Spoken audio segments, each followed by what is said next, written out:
Since और for किसके साथ यूज किया है? जो सिंस और फॉर हो गए उसके साथ किसके साथ यूज किया जाता है? तो सिंस और फॉर का यूज जो है ना टाइम एक्सप्रेसिंग वर्ड्स के लिए किया जाता है। टाइम एक्सप्रेसिंग वर्ड में समय सूचक शब्द के लिए सिंस और फॉर का प्रयोग किया जाता है।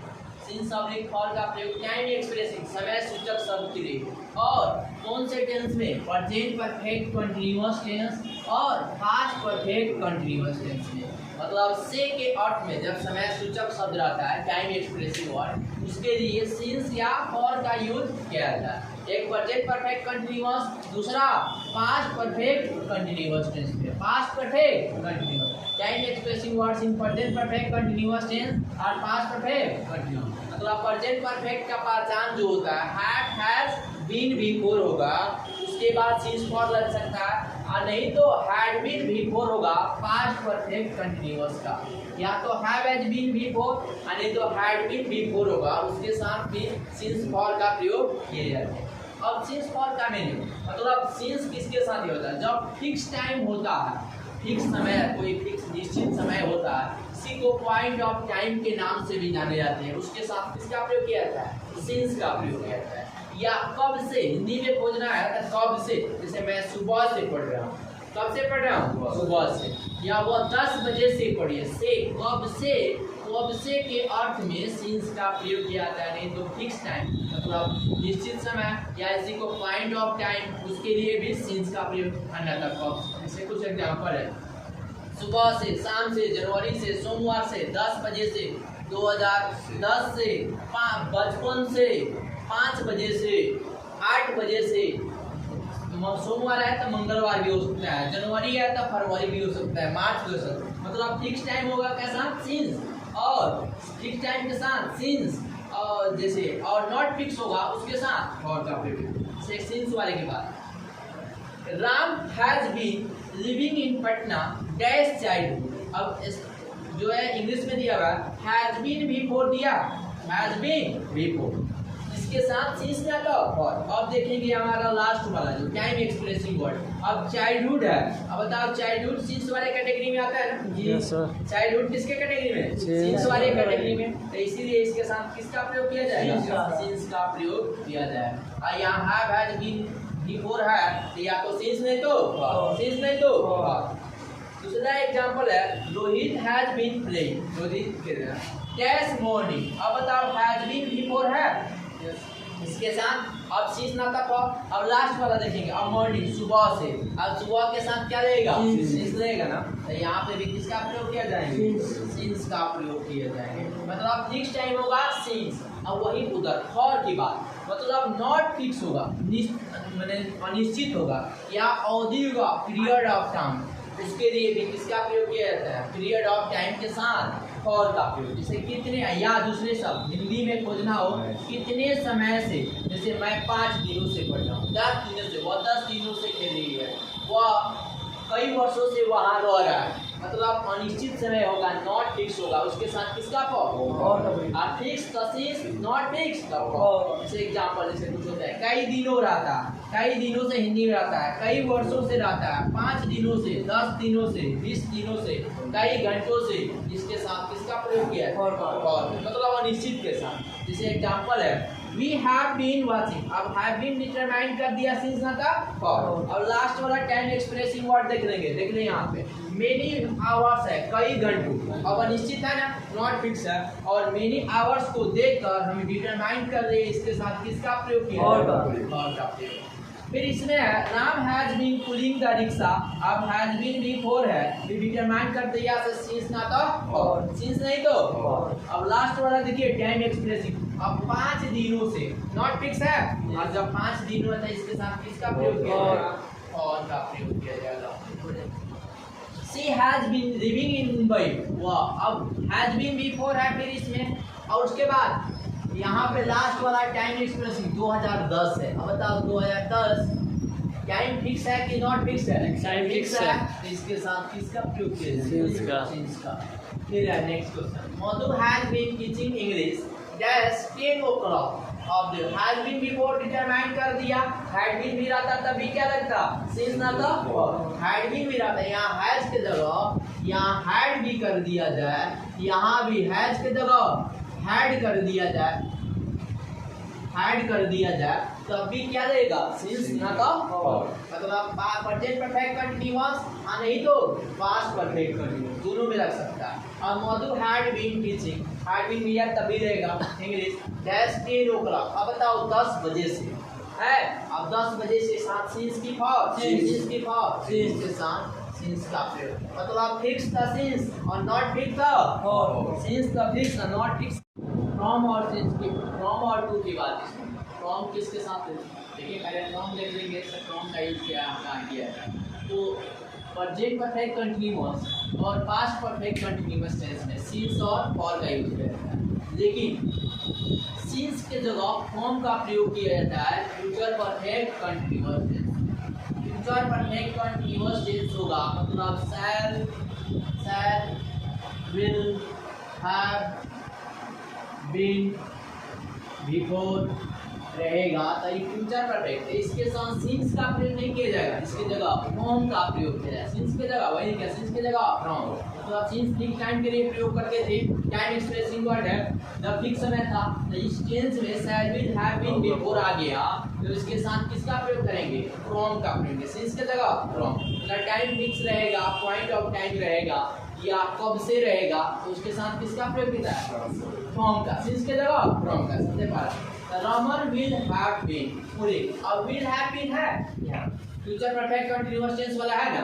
जब future perfect continuous Raman will have been pulling the car dash morning। अब बताओ यहाँ टाइम एक्सप्रेसिंग वर्ड है कौन सा, मॉर्निंग है और मॉर्निंग है इसके साथ अब फ्रॉम का प्रयोग करेगी फॉर का फ्रॉम का, क्योंकि सिंस का प्रयोग करते थे इसमें, इसलिए इसके साथ क्या प्रयोग किया जाएगा, फ्रॉम। सिंस के जगह फ्रॉम, सिंस के जगह फ्रॉम, बाकी फॉर तो तीनों में एक ही किया जाएगा।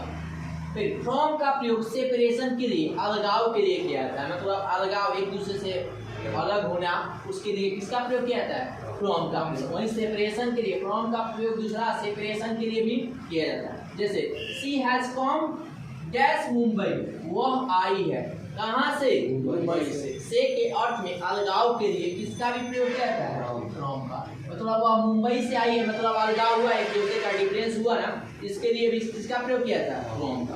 दूसरा the wind ब्लीव dash the north, अब जो हवा जो बह रही है वो कहाँ से बह रही है, नॉर्थ में क्या होता है, उत्तर होता है, उधर से नॉर्थ से बह रही है तो अलगाव हो रहा है ना, इसके लिए भी सेपरेशन के लिए इसके लिए भी किसका प्रयोग होगा। The fruits have fallen dash the tree, जब फल बहुत सारा फल जो है गिर रहे हैं पेड़ों से, अब पेड़ से जब फल गिरेगा तो अलगाव होगा ना, सेपरेशन होगा, और जब होगा तो इसके लिए भी किसका प्रयोग किया जाता है, फ्रॉम का प्रयोग किया जाता है। फिर फ्रॉम का प्रयोग कॉज मतलब कारण बतलाने के लिए भी किया जाता है। फ्रॉम का प्रयोग कॉज में सुना है कारण कोई बतलाया था उसके लिए भी क्या किया था, कारण बतलाने के लिए भी किया जाता है। अब देखिए his beloved has been suffering dash fever, मतलब उसकी प्रेमिका जो है सब गुजर रही है, सफर कर रही है किससे, फीवर से। अब बताओ किससे कर रही है, कारण है ना फीवर से, बुखार, फीवर में, इसके लिए भी किसका प्रयोग किया जाएगा, फ्रॉम का। मतलब कारण बताने के लिए भी किसका प्रयोग किया जाता है, किसका प्रयोग किया जाता है, फ्रॉम का। फिर फ्रॉम का प्रयोग ओरिजिन के लिए भी किया जाता है, ओरिजिन मतलब शुरुआत के लिए भी किसका प्रयोग किया जाता है, ओरिजिन मतलब शुरुआत किया जाए उसके लिए भी किया जाता है। फ्रॉम ओरिजिन के लिए भी किया जाता है, कारण बतलाने के लिए भी किया जाता है, सेपरेशन के लिए भी किया जाता है। फ्रॉम अब देखिए ओरिजिन के लिए, और this story has been taken मतलब यह कहानी लिया गया डैश पंचतंत्र, मतलब किससे लिया गया, ओरिजिन किया गया, किससे शुरुआत किया गया, तो यहाँ ओरिजिन की वजह से यहाँ पे किसका प्रयोग किया जाएगा, फ्रॉम, मतलब ओरिजिन भी शुरुआत।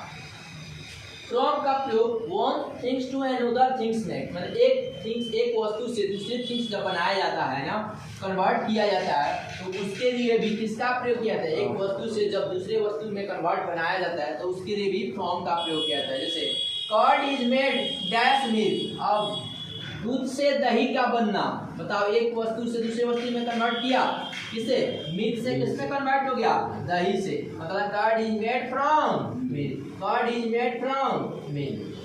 नीचे furniture is made dash food.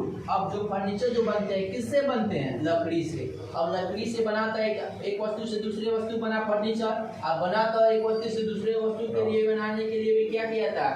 From का प्रयोग किया जाता है। मतलब फ्रॉम का प्रयोग जो होता है पॉइंट ऑफ टाइम के लिए भी किया जाएगा, फ्यूचर परफेक्ट कंटीन्यूअस टेंस में। सेपरेशन के लिए भी किया जाएगा, तुम्हारा कॉज बताने के लिए भी किया जाएगा। ओरिजिन में होता है शुरुआत के लिए भी किया जाता है, शुरुआत किया जाए तो। या तुम्हारा एक थिंग से दूसरे थिंग्स बनाया जाता है तो भी किसका प्रयोग किया जाता है? फ्रॉम का प्रयोग किया जाता है। सब के मिटाएंगे नहीं, इसको खींच लेना। बात क्या है? टू, मतलब टू का प्रयोग डेस्टिनेशन के लिए भी किया जाता है, लक्ष्य बताने के लिए। या डेस्टिनेशन होता है, डेस्टिनेशन मतलब लक्ष्य बताने के लिए भी टू का प्रयोग किया जाता है। की ओर के अर्थ में लक्ष्य बताने के लिए किसका प्रयोग किया जाता है? टू का प्रयोग किया जाता है। टू। अब देख लेंगे, अमर वाज गोइंग डैश मार्केट, मतलब अमर जो है जा रहा था कहाँ? मार्केट की तरफ। कहाँ जा रहा था? मार्केट की तरफ। एक लक्ष्य की ओर जा रहा है, किसके तरफ? मार्केट की तरफ जा रहा है, इसलिए इसका टू का डेस्टिनेशन की एक लक्ष्य से वहां की ओर जाना है मार्केट के लिए, इसलिए किसका प्रयोग किया गया? टू का प्रयोग। She is going dash Patna college, वह जा रही है किधर? पटना कॉलेज की ओर। तो यहाँ पे भी लक्ष्य बताने के लिए, डेस्टिनेशन बताने के लिए किसका प्रयोग किया जा रहा है? टू का। टू का प्रयोग तब के अर्थ में भी किए जाते हैं। टू का प्रयोग तब के अर्थ में भी किए जाते हैं, तब के अर्थ में। हिंदी तब के अर्थ में भी किसका प्रयोग होता है? टू का। 2 नंबर, जैसे सी वेटेड फॉर मी, वह इंतजार की मेरा, मेरे लिए वह इंतजार की। फ्रॉम मॉर्निंग डैश इवनिंग, सुबह से शाम तक। तक के अर्थ में भी शुरुआत के लिए फ्रॉम लग गया और इंड के लिए तक, मतलब टू इसी तक का इंड देगा, इसलिए मतलब जब भी तक के अर्थ में मतलब सुबह से शाम तक वह मेरा क्या लिए? मेरे लिए इंतजार की। The postman delivers the letter, डाकिया जो है पत्र जो डिलीवर करता है कहाँ? From door dash door, door to door मतलब दरवाजे दरवाजे तक, मतलब दरवाजे से दरवाजे, प्रत्येक दरवाजे पर जाके क्या करता है? डोर टू डोर दरवाजे, प्रत्येक दरवाजे क्या करता है? पोस्टमैन डिलीवर करता है किसको? लेटर को। मतलब यहाँ तक के अर्थ में भी किसका प्रयोग किया जाता है? टू का। फिर टू का प्रयोग मेन इसमें है, टाइम बताने के लिए भी किया जाता है, पहले के अर्थ में। टू का प्रयोग टाइम बताने के लिए पहले के अर्थ में, पहले के अर्थ में किसका प्रयोग किया जाता है? टू का। जैसे बोलते हैं ना 10 बज रहा, पौने 10 बज रहा, पौने 10 बजा तो इट इज क्वार्टर, पौने का क्वार्टर। टू लगता है पहले के लिए, पहले के लिए टाइम बताने के लिए किसका प्रयोग किया जाता है? वही रहता 10 बजने में 10 मिनट कम है तो जितना कम है इट इज 10 मिनट्स टू 10, मतलब जितना टाइम बताने के लिए भी पहले के अर्थ में किसका प्रयोग किया जाता है? टू। टाइम बताने के लिए, जैसे आप पौने 8 बज रहा, it is quarter to 8, it is quarter to 8। To का प्रयोग नेक्स्ट है नियर के लिए, पास या समीप के लिए भी किया जाता है। पास या समीप के लिए, पास या समीप के लिए भी, नियर पास या समीप के लिए भी टू का प्रयोग किया जाता है। The girl went dash her lover, किसके समीप गई? मतलब लड़की जो है अपनी प्रेमिका के समीप गई, अपने लवर के समीप। He came to यहाँ पर he came dash me, तो to me होगा। He came dash me, वह मेरे समीप, किसके समीप? मेरे समीप। मतलब टू का प्रयोग देख लीजिए, टू का प्रयोग लक्ष्य के टारगेट की तरह डेस्टिनेशन हो तब भी। टू का प्रयोग तक के अर्थ में भी। टू का प्रयोग टाइम बताने के लिए भी प्रयोग किया जाता है। टू का प्रयोग नियर या पास या समीप के लिए भी टू। ही केम डैश मी, वह मेरे समीप आया, मेरे पास आया। The girl went dash her lover, लड़की जो अपनी प्रेमिका के पास गई, इसके लिए भी प्रयोग किया।